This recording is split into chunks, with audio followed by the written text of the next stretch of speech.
Deus, meu Pai, Deus de amor, Deus de graça. Senhor, nós continuamos na Tua presença, Senhor. Senhor, nós clamamos pela manifestação do Teu Espírito Santo, ó Pai. Que o Senhor venha tomar o Teu lugar de honra, que o Senhor venha reinar nesta noite, Senhor. Nós clamamos, vem mais uma vez, Espírito Santo. Como Tu pairava no Gênesis, todos os dias ao entardecer, que o Senhor venha descer esta noite, Senhor. Que nossos corações venham estar, ó Pai, conectados a Ti, Senhor. Ó Pai, que o nosso espírito venha estar sensível ao Teu toque, Senhor. Que nós venhamos a entender a magnitude que Tu és, ó Pai. Que nós venhamos a entender a Tua grandeza. Senhor, que nós venhamos a cantar, ó Pai, que Tu és vitorioso, que Tu és grande, que Tu venceu a morte, Senhor. Nos dá a revelação do Teu Espírito Santo, nos dá a revelação de quem Tu és, de quem nós somos. Em nome de Jesus. Amém. Sejam felizes. Vocês podem se assentar, amém?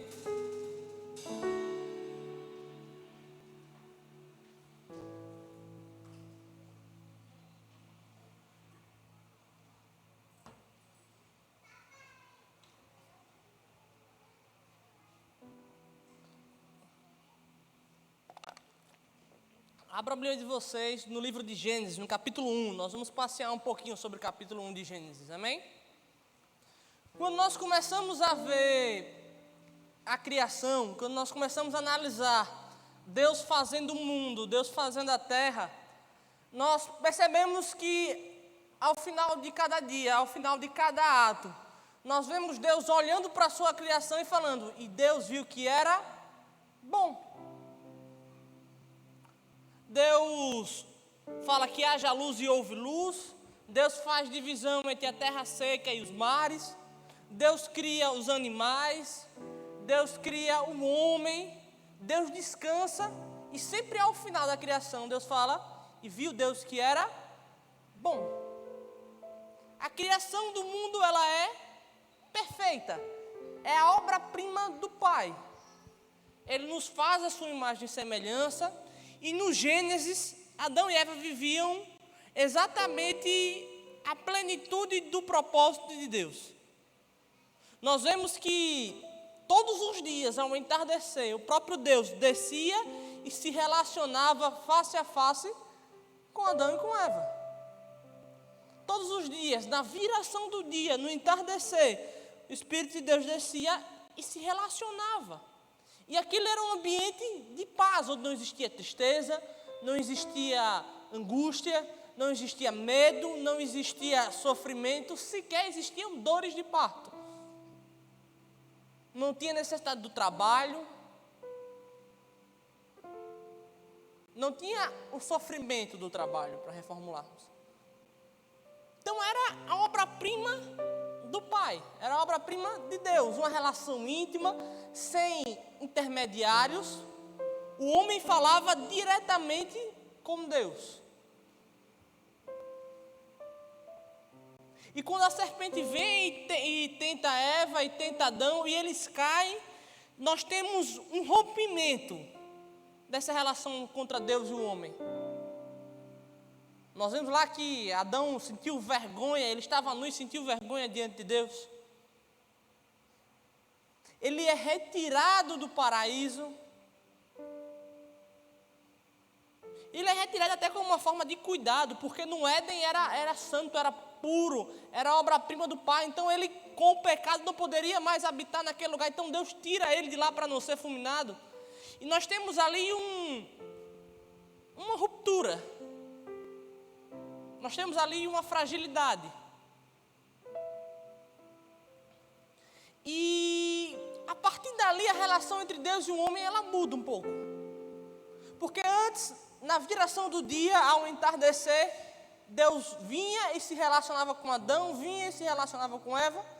E agora era necessário um intermediário. Agora era necessário, no Velho Testamento, matar um bezerro, matar um cordeiro, apresentar ele como sacrifício e conseguir falar com Deus. Era necessário se ter um direcionamento dos profetas, era necessário, Deus falava com algumas pessoas em específicos. Nós vemos no Velho Testamento que Deus habitava na Arca da Aliança, que era o Santo dos Santos, um local que só era acessado por poucas pessoas, E mesmo assim, os sacerdotes que entravam no Santo dos Santos iam com uma espécie de um sininho amarrado aos pés, porque à medida que eles iam andando, ia balançando, e que se aquele sino parasse de balançar, é porque eles tinham sido fulminados, eles tinham sido mortos, porque eles estavam em pecado e não podiam acessar essa glória de Deus. Aquela relação íntima e próxima de todos os dias, na viração do dia, ao entardecer, Deus vir e se relacionar com o homem, ela foi quebrada, ela foi rompida. Nós tínhamos toda uma liturgia específica para falar com Deus. Nós tínhamos toda uma liturgia sobre o povo. Existiam os hebreus, que eram um povo escolhido por Deus, o povo separado. Você não podia tocar na Arca da Aliança, senão você seria fulminado, você seria morto. Mas Deus, em sua bondade e misericórdia, manda o seu Filho unigênito. Jesus vem ao mundo. Ele passa por tudo aquilo que nós passamos e passaremos. Ele não cai, ele não peca. E como no Antigo Testamento era ofertado um cordeiro como sacrifício, Jesus se entrega como sacrifício. Ele morre pelos nossos pecados. E a palavra de Deus fala que o véu foi rasgado. O que é isso? O Gênesis foi reconstituído. Jesus é o último Adão, ele refaz a aliança entre Deus e o homem. Quando Cristo morre naquela cruz, o muro, o véu que dividia a terra dos santos, que é o local onde estava a presença de Deus, ele é rasgado, ele é rompido. E a partir desse momento, o Espírito Santo de Deus desce à terra e ele habita entre nós. A partir da morte de Cristo, nós temos um acesso direto ao Pai. Sequer precisamos esperar a viração do dia. O Espírito Santo de Deus habita em nós, ele está aqui e ele age em nossas vidas. Foi reconstituído, Cristo faz a obra-prima do Pai, Jesus refaz o Gênesis, refaz a plenitude. O homem estava caído, o homem estava morto, o homem estava distante de Deus, mas através de Cristo, ele é reconectado, ele é reaproximado, e nós voltamos a ter um relacionamento direto com o Pai. Nós não precisamos necessariamente vir à igreja para falar com Deus, o Senhor, ele habita em nós. Nós temos livre acesso, nós conseguimos fechar a porta do nosso quarto, dobrar os nossos joelhos e falar diretamente com Deus, e o Senhor falar ao nosso coração. Nós conseguimos entender quem nós somos em Cristo, o que o Senhor tem para nossas vidas, nós conseguimos escutar as verdades do Pai, nós conseguimos viver aquilo que Ele tem para a nossa vida através de Cristo. E da mesma forma como aconteceu no Gênesis, esse mundo, Satanás, diabo, capiroto, pai das trevas, qualquer pronome que você quer usá-lo para classificar, ele tenta atacar exatamente essas verdades que estão no Gênesis. Ele tenta atacar exatamente aquilo que Cristo fez na cruz. Todos os dias nós somos atacados e jogados por diversas afirmações que são contrárias àquilo que o Senhor formou naquela cruz. E essa mensagem é um convite a nós voltarmos ao Gênesis, entendermos o que Cristo fez em nós, o que Cristo espera de nós, porque Jesus reconectou. Ele foi o sacrifício perfeito. Ele é o Cordeiro de Deus, ele é o último Adão, ele refaz a aliança entre Deus e o homem. E através de Cristo nós passamos a viver esse novo Gênesis, nós possamos a ter acesso ao Pai. Amém? Então vamos lá para o capítulo 1 de Gênesis, versículo 1 ao 3. No princípio Deus criou os céus e a terra. Era a terra sem forma e vazia. Trevas cobriam a face do abismo, e o Espírito de Deus se movia sobre a face das águas. E disse Deus: que haja luz, e houve luz. Olha o comentário do texto, lá pela Bíblia King James. Deus fala e faz com uma autoridade capaz de criar o universo. Baixa um pouquinho o meu retorno, estou tendo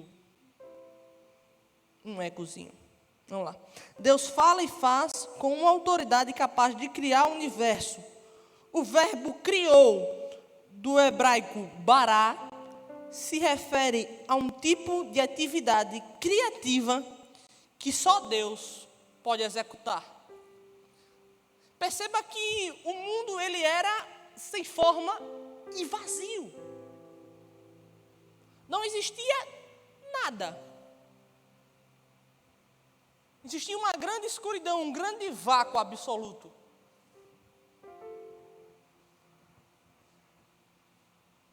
E Deus Pai, o Deus Yahvé, olha para aquele vácuo e vira e fala: que haja luz. E pum, houve luz. Perceba que o verbo de Deus, a ação de Deus, que é o verbo bará do hebraico, que é uma atividade exercida única e exclusivamente por Deus, é uma fala com a autoridade de criar o universo. Estava sem forma e vazio. E Deus falou que haja luz e houve luz. Nós podemos perceber que o que Deus fala não são meras palavras. Não é algo jogado ao vento. Não é o verbo, mas tudo que Deus fala, Ele cria. E Deus falou que haja luz e houve luz, porque Ele tem poder, Ele tem autoridade para criar do nada um mundo. Então Deus não falou que haja luz e ficou preso na palavra, ficou preso no adjetivo, no substantivo, no verbo. Não, Deus falou que haja luz e ocorreu luz. Porque Deus ele tem palavra e autoridade para criar a partir do nada. Então nós percebemos o poder e a autoridade sobre a palavra de Deus. Que tudo que Deus fala, Ele cria. Então nós podemos entender que o que Deus falou sobre o universo existe. Que quando nós discorremos sobre o texto, nós vemos, o Senhor falou lá, que haja separação entre a terra seca e a água, que ocorreu. Que haja separação, que surjam os animais, as plantas, os vegetais, e eles surgiram. Da mesma forma, o que Deus fala ao nosso respeito, Ele cria. Então, tudo o que Deus falou, o meu e o seu respeito, não são palavras jogadas ao vento, mas é algo que existe, é algo real. Da mesma forma que Deus falou que haja luz e houve luz, surgiu aquilo que Ele falou ao meu e ao seu respeito.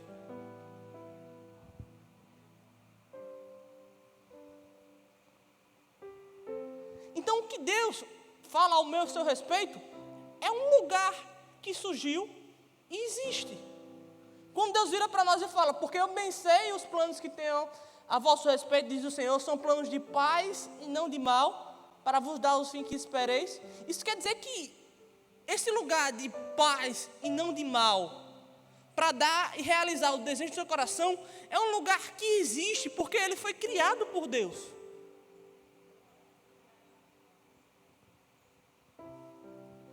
A galera dessa sala aqui do lado, fala baixo, porque o rapaz com déficit de atenção está escutando a conversa de vocês e eu estou me desconcentrando. Show?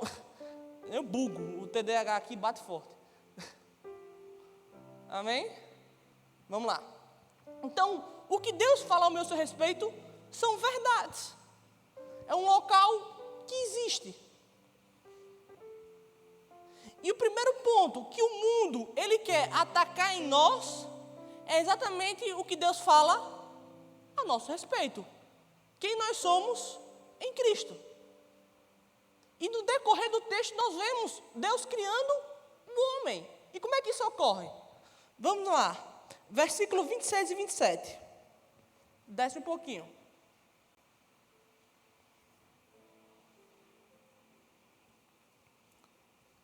Então disse Deus: façamos o homem à nossa imagem, conforme a nossa semelhança. Domine ele sobre os peixes do mar e sobre as aves do céu, sobre os grandes animais de toda a terra e sobre todos os pequenos animais que se movem. Criou Deus o homem à sua imagem, a imagem de Deus o criou, homem e mulher os criou. O termo a imagem e semelhança se refere à nossa capacidade intelectual, à nossa vontade e às nossas emoções.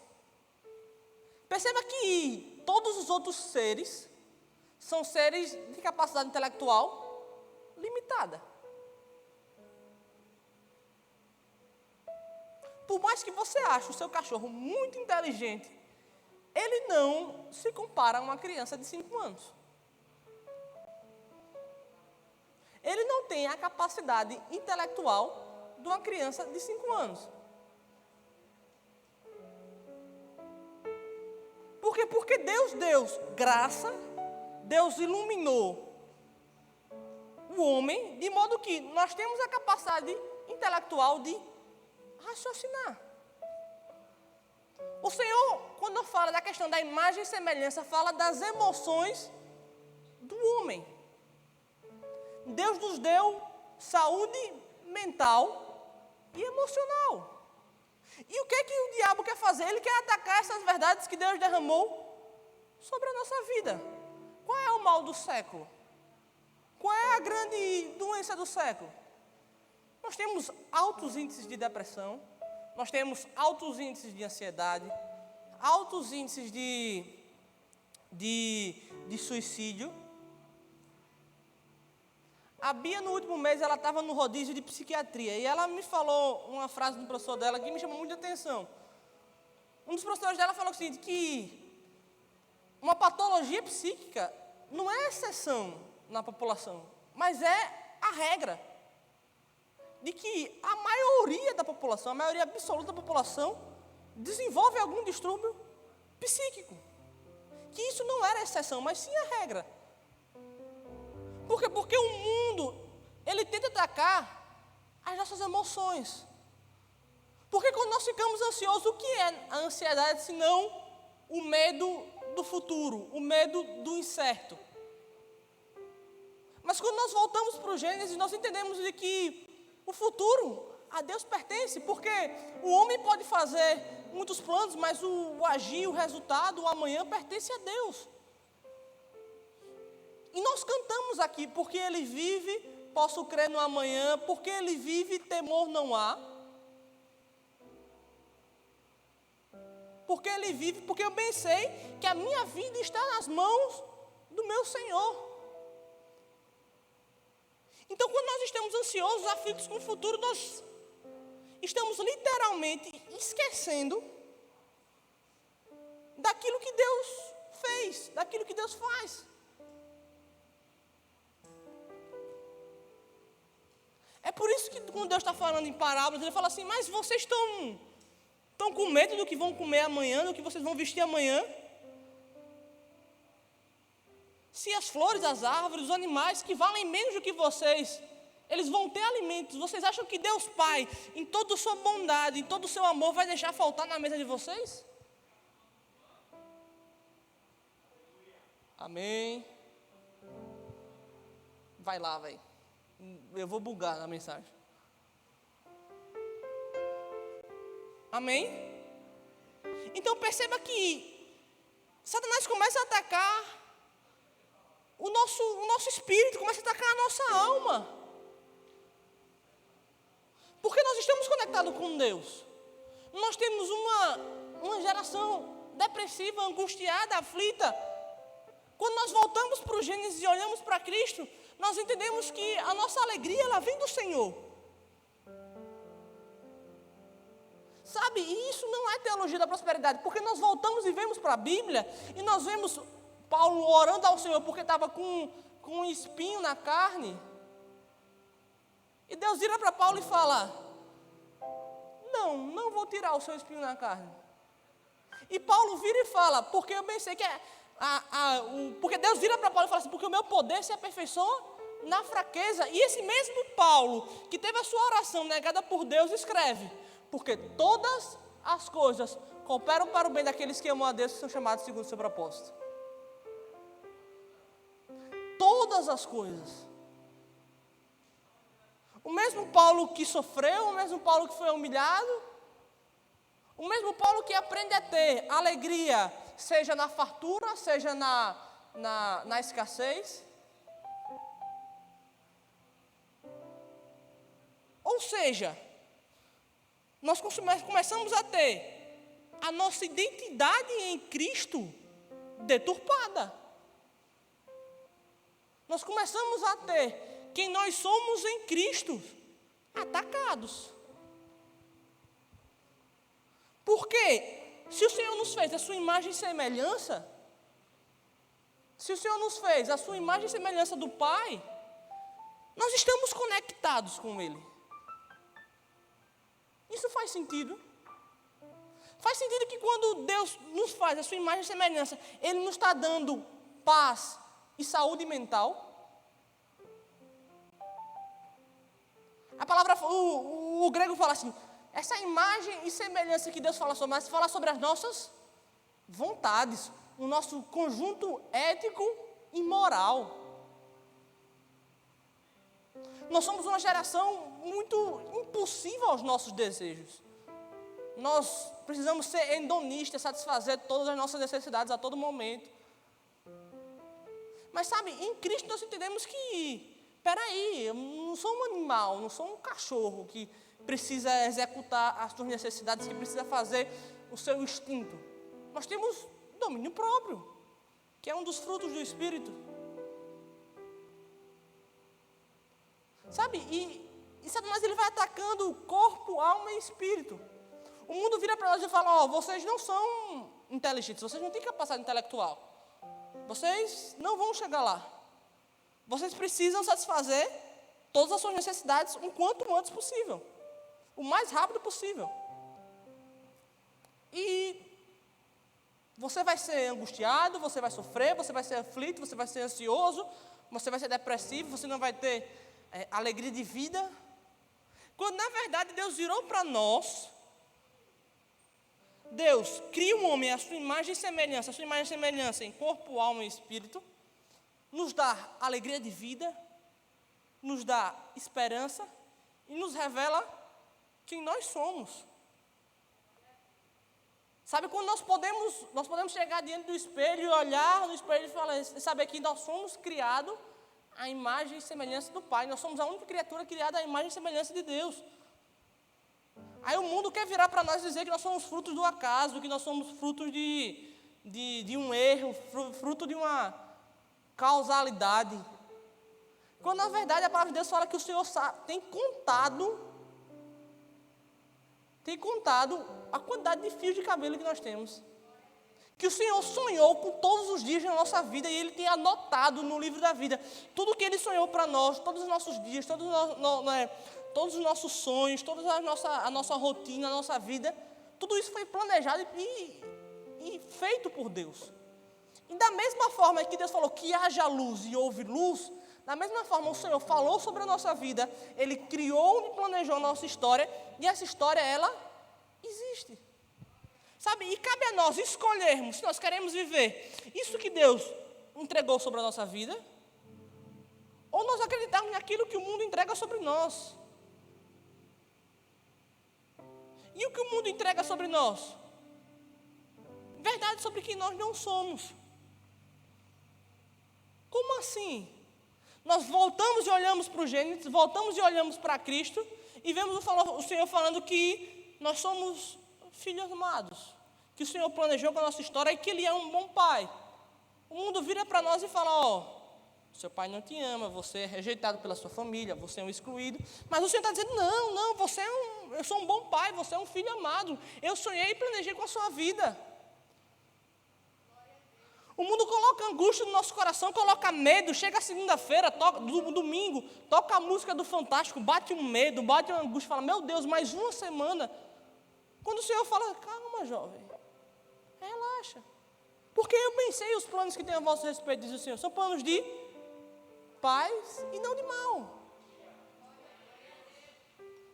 Sabe, o Senhor, diante de Deus, nós temos a certeza que nós somos criados à imagem e semelhança dele, e vem o mundo dizendo que você é feio, que ninguém vai te querer, que você é rejeitado, que você é ruim, que você não tem habilidade, que você não tem conhecimento.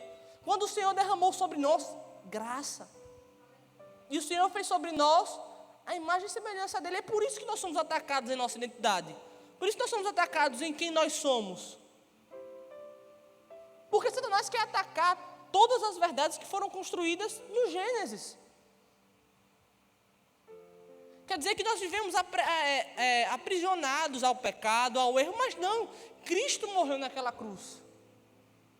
Sabe, e todas as vezes que nós aceitamos essas verdades do mundo, todas as vezes que nós aceitamos aquilo que Satanás fala sobre nós, nós estamos negando esse sacrifício de Cristo. Nós estamos dizendo, o seu sacrifício naquela cruz, ela não é suficiente. Todas as vezes que você entra na igreja e fala, não, por causa do meu pecado, por causa do meu passado, por causa da minha história, eu não posso me relacionar com Deus, eu não posso ter a mesma experiência que eles têm, eu não posso trabalhar na casa do Pai. Todas as vezes que você acredita nisso, você acredita naquelas setas que são jogadas no seu coração, você está negando o sacrifício de Cristo. Você está dizendo, Senhor, o seu sacrifício é lindo, mas ele não é suficiente para me reconectar com Deus. Quando na verdade ele é poderoso, ele é vitorioso. Quando nós cantamos que ele é vitorioso, nós estamos dizendo que naquela cruz ele venceu a morte, ele desceu ao inferno, ele destruiu o inferno, ele pegou as chaves do inferno e ele jogou fora. E nós podemos dizer, onde está a morte, a tua vitória? E onde está o inferno, o teu agradecimento? Porque ele é vitorioso, ele venceu a morte, ele venceu o inferno, ele venceu o pecado, ele venceu o mundo. Ele é vitorioso. Ele venceu. Nós estamos lutando uma batalha que já foi ganha. E principalmente sobre quem nós somos. Porque o Senhor, ele nos fez da sua imagem e semelhança. E o mundo vem dizer assim, não é bem assim, você não é tão legal assim quanto você acha que é. Quando o Senhor nos fez de forma única, nos fez com graça, nos fez corpo, alma e espírito, nos deu saúde mental, nos deu paz, nos deu alegria de vida, nos deu um destino. Amém? Vamos ao segundo ponto que Satanás ele quer atacar.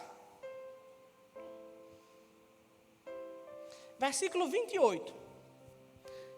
Deus os abençoou e lhe disse, sejam férteis e multipliquem-se, encham e subjuguem a terra. No versículo 28, depois nós vamos ler a parte 2 do versículo, nós vemos que o Senhor ele dá 5 bênçãos. As 3 primeiras é sobre família. Deus está dando bênçãos, 3 ordens sobre família e filhos, sobre matrimônio e filhos. O segundo ponto que Satanás ele quer atacar é a instituição família, porque é exatamente lá que as pessoas são formadas, que lá que são estabelecidas as crenças, as circunstâncias. Sabe, e nós temos hoje um alto índice de divórcio. Nós temos famílias totalmente desfiguradas, tanto no papel de pai quanto no papel de mãe. Nós temos casas sem autoridade. E nós temos aquele conceito de casa, de pai, de relacionamento íntimo com Deus, deturpado. E isso é um dos grandes causadores da dificuldade de relacionamento entre Deus entre um homem e Deus. Porque nós chegamos aqui e falamos, Deus ele é um bom pai. Só que aquela pessoa ela tem um conceito de pai totalmente deturpado. Peraí, como assim Deus é um bom pai? Porque ela vira para o padrão e a referência que ela tem de pai e é algo totalmente destruído. Mas espera aí, Deus ele quer me acolher, quer fazer que a igreja seja família, mas a minha casa ela é totalmente destruída. Sabe, e existe uma bênção sobre a família. Isso quer dizer que você vai chegar lá, existe uma bênção especial sobre a casa, sobre o matrimônio, sobre o lar, e que Deus sonhou com a nossa família. Vão lá, cresçam, multipliquem, sejam férteis. Nunca se viu tantas famílias sem o desejo, sem o sonho de terem filhos. Não quero ter filho, quero ter uma relação líquida, vou dar uma de Bauman aqui. Nós queremos ter relações sem solidez, sem compromisso, sem aquela consolidação. Espera aí, o Senhor ele tem uma graça sobre a família, o conjunto de homem, mulher e seus filhos. Isso é bênção, isso é graça. Sabe, quando nós somos jovens, nós somos adolescentes, nós temos um instinto revolucionário, no sentido de querer transformar a nossa casa, a nossa igreja, a nossa cidade, e eu vou para a África, e vou para o sertão, e vou para qualquer lugar, e vou levar o reino e a graça. Mas não existe nada mais poderoso e revolucionário do que um homem normal, com sua esposa normal, e seus filhos normais, debaixo da graça de Deus. Não existe nada mais poderoso do que uma família abençoada e constituída debaixo da graça de Deus. Homens normais, mulheres normais, filhos normais, comuns, debaixo da graça. Um casal gerando filhos saudáveis e ofertando esses filhos para a sociedade. Você quer algo mais poderoso e algo mais revolucionário do que você ensinar uma criança de acordo com a palavra de Deus e ela crescer de acordo com a palavra de Deus, ser um homem, ser uma mulher honesta, correto, bondoso na sociedade e que vai casar e vai gerar mais homens corretos e honestos e bondosos na sociedade? Sabe, a sociedade ela quer deturpar, ela quer dizer que o casamento é mau, né? Você vai casar, game over, deu errado aí, cara, agora é só luta e tribulação. Não, quando é algo bom, quando é algo que Deus colocou e confiou em nossas vidas, existe uma bênção, existe uma graça. Por quê? Porque nós olhamos e voltamos para aquele referencial que nós temos clássico de família, e nós vemos o quê? Nós vemos homens que desrespeitam as mulheres, nós vemos mulheres que não respeitam seus maridos, nós vemos lares destruídos, famílias estabelecidas, mas quando existe uma graça de Deus sobre aquilo, e nós somos atacados nessa verdade. O último ponto que o diabo ataca em nós é o seguinte, parte B do versículo 28. E dominem sobre os peixes do mar, sobre as aves do céu, e sobre todos os animais que se movem pela terra. Perceba que o homem ele recebe autoridade sobre a terra. Ele recebe autoridade para dominar sobre os peixes do mar, sobre os animais grandes, sobre os animais pequenos. E Deus fala, vão lá e dominem. Existe uma unção sobre nós, para nós dominarmos a natureza. Nós não somos guiados pelos recursos naturais, mas nós dominamos esses recursos naturais. E quando esse sentido de dominação ele é deturpado, quais são os fenômenos que acontecem? Nós temos lá as mães e os pais de pet, pô. O cachorro começa a ocupar o local de uma família. Eu não estou dizendo que você não tem um animalzinho, não, eu gosto. Minha irmã ganhou o Billy, muito gente boa o Billy. E durante essa pandemia, os animais, eles existem um papel importante, eles atuam na socialização, atuam em relacionamento, mas é um animal. É um animal, é um cachorro. Isso vai além. Isso quer dizer que nós temos autoridade sobre as circunstâncias. Que nós não somos passivos diante do mundo, mas nós somos ativos, no sentido de que nós temos autoridade de lutar contra aquilo que está ao nosso redor. Isso quer dizer que você não fica o resto da sua vida sentado na cadeira esperando o Senhor me abençoe e me manda um emprego. Você se levanta, tem coragem, ousadia, vai lá e trabalha, e corre atrás, e estuda, e vai trabalhando, e vai fazendo cada dia mais, e o Senhor vai derramar graça e vai honrar sobre você. Isso quer dizer o quê? Que a minha família está passando por um momento ruim, está passando por um momento difícil, você vai lá com autoridade sobre as circunstâncias, sobre as circunstâncias você ora, e você age com amor, você age com graça, e você começa a transformar a realidade do seu local. Isso quer dizer que por mais que você tenha vindo de uma família sem recursos, sem situações, o Senhor lhe dá graça, o Senhor lhe abençoa, e você pode ir lá e conquistar aquilo que Deus colocou no seu coração. Sabe por quê? Porque quando nós vamos para o versículo 31, fala: e Deus viu tudo que havia feito, e tudo o que havia feito havia ficado muito bom. Passaram-se tarde e amanhã, e esse foi o 6º dia. Deus olhou para a criação, Deus olhou para tudo que Ele havia feito, e Deus viu que ficou muito bom. Sabe, Deus me criou você, e Ele vira para a humanidade e fala assim: é muito bom. Deus olha para essa terra e fala assim: é muito bom. Isso não quer dizer que nós vamos viver a 1000 maravilhas. Pelo contrário, porque Jesus vira para nós e fala assim: nesse mundo terás aflição. Mas o segredo é aqui, mas tem de bom ânimo, eu venci o mundo. Deixa dizendo, vão ter dias de luta, muitas vezes os dias de luta são maiores que os dias de vitória, mas nós temos a certeza de que Cristo venceu esse mundo e que Ele é a nossa esperança. De que Ele é o nosso bom Pai, de que Ele é o nosso Salvador, de que Ele criou, de que por mais que os dias hoje sejam difíceis, que os dias sejam de lutas, nós cremos que o amanhã vai existir para a glória de Deus, e se o amanhã não existir, nós estaremos com Ele. De que o Senhor nos fez a sua imagem, a sua semelhança, e nos conectou com o Pai, de modo que as nossas emoções são entregues a Deus. De que nós não temos medo do futuro, de que nós não somos presos ao passado, que nós não somos presos às circunstâncias, mas nós estamos conectados com o Pai. De que existe um livre acesso, que existe um relacionamento aberto. Por quê? Porque Ele morreu naquela cruz.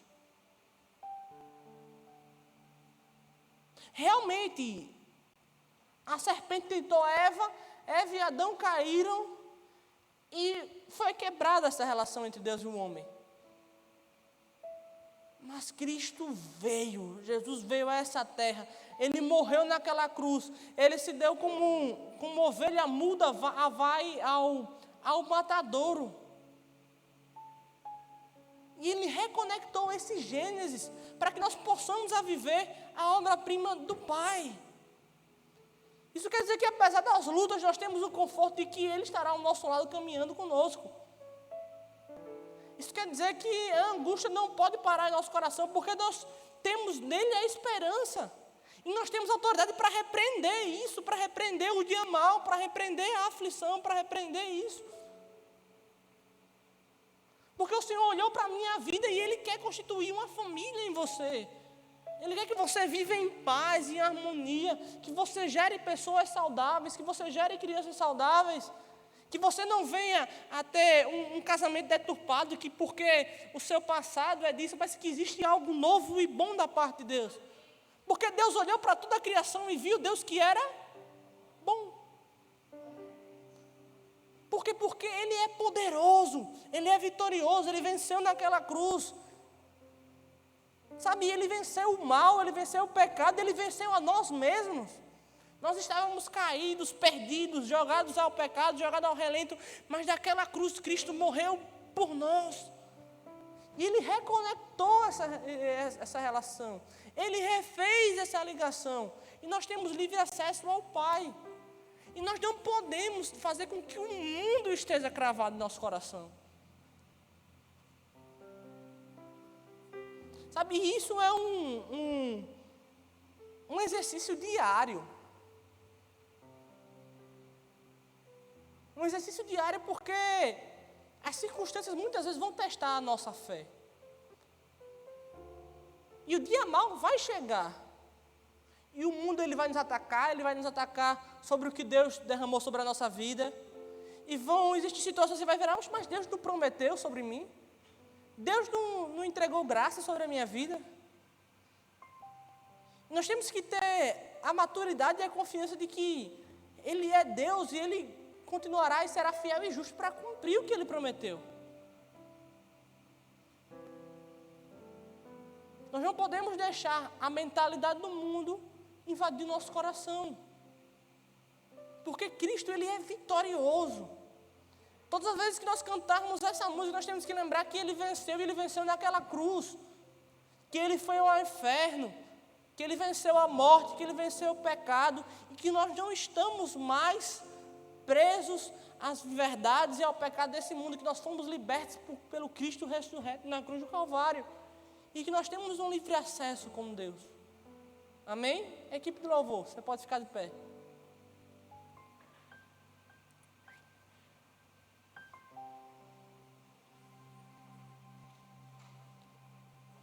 Sabe, nós vivemos tempos difíceis.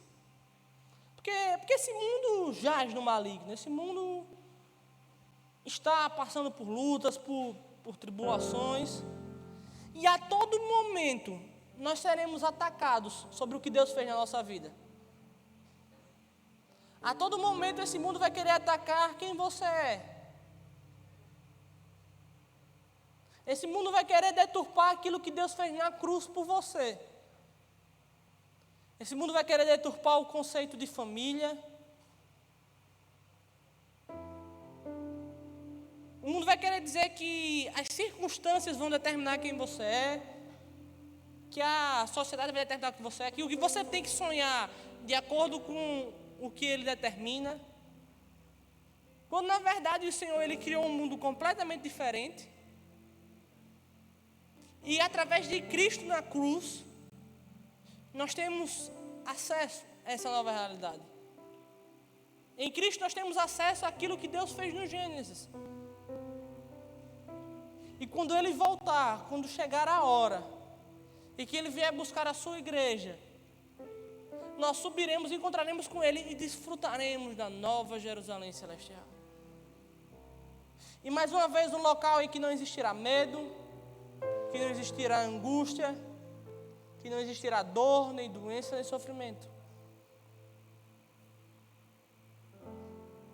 Um lugar de paz, justiça e alegria. Da mesma forma que o apóstolo Paulo vira para a igreja de Romanos e fala, porque o reino de Deus é paz, justiça e alegria. Tirando todas as teologias de lado, tirando todos os embates, tirando toda a dúvida, o quê? É paz, justiça e alegria. É exatamente aquilo que o mundo tem tentado tirar e roubar de nós. Tentando tirar a nossa paz, tentando colocar injustiça sobre nós, deturpando o que é família, deturpando os valores morais e tentando tirar a nossa alegria. Mas eu queria dizer que Ele venceu. Se nós formos lá, se nós formos na tumba, a tumba estará vazia. O Cristo ressuscitou, Ele vive. E esse mundo perdeu. Esse mundo perdeu porque o Cordeiro de Deus venceu, desceu ao inferno, tomou as chaves do inferno e subiu. Ao terceiro dia Ele estava lá com o Pai. E através dele, nós podemos crer que existe uma manhã com Cristo, amém? Do que eu mais quero.